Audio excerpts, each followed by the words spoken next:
The Everest Carnival might be wrapping up today, but racing certainly marches on. In a fortnight, we head to Kembla Grange for the Gong.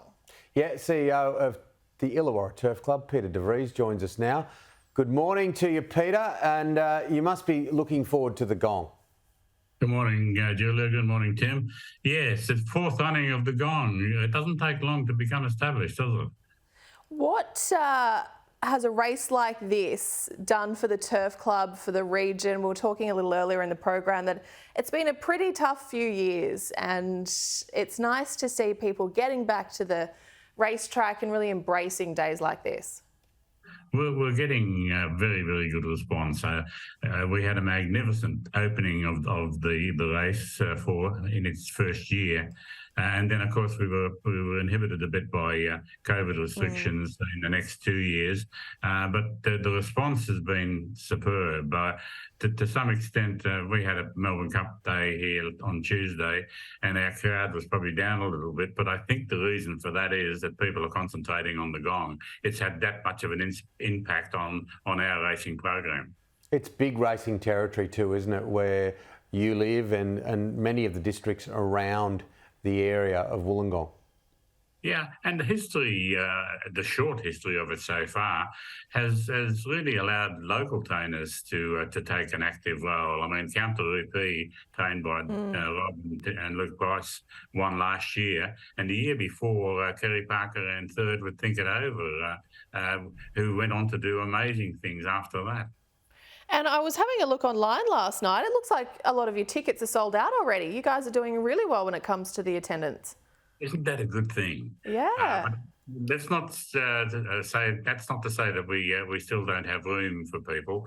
Most of our package tickets have sold out, but people can go into Mosh Sticks and see what's still available. One of the big features of this is an area that we created 4 years ago called the Little Gong, which is at about the 200-metre mark, and it's a little village, if you like, of its own. It's got food trucks, it's got refreshment tents, it's got TAB outlets, and it's basically a place that's become extraordinarily popular, and it gives such a tremendous atmosphere to the place to have people cheering the horses as they're really getting into their final action. Yeah, passing of a legend last week too, with Gwenda Marvel going, of course. Yeah, a very sad thing. Gwenda will be a great loss to us here. To say she was a horsewoman is an understatement. She loved her horses, she cared for her horses, and there's not much more you can say about a person than that they were truly involved in the work they were doing and cared for the animals that they had under their care. It was almost fitting that her last ever run, a nautical mile, was a sentimental favourite in the opening race at Sydney last week and was guided to victory by Alicia Collett on board. I imagine that would have put a smile on Gwenda's face, and it had been a very special victory. Put a smile on a lot of people's faces at Kembla when that happened. It seemed like poetic justice, didn't it? Yeah, absolutely.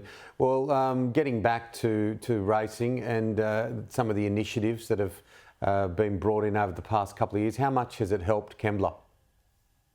Oh, I think it's helped us tremendously. I mean, the interest in the Sydney Spring Carnival at the present time is absolutely tremendous, and it had suffered a little bit in the last 10 to 15 years. I think it's been brought back to being as good as the autumn, and that's a huge statement, because the autumn has always been Sydney's sort of bailiwick and the thing that the time that we get judged on in New South Wales. But I think the spring has found its way to be equally as good. That is excellent to hear. Fingers crossed for sunny skies in a couple of weeks' time. Peter de Vries, thank you so much for your time this morning. We appreciate it. Thank you very much, both of you. Thank you, Peter.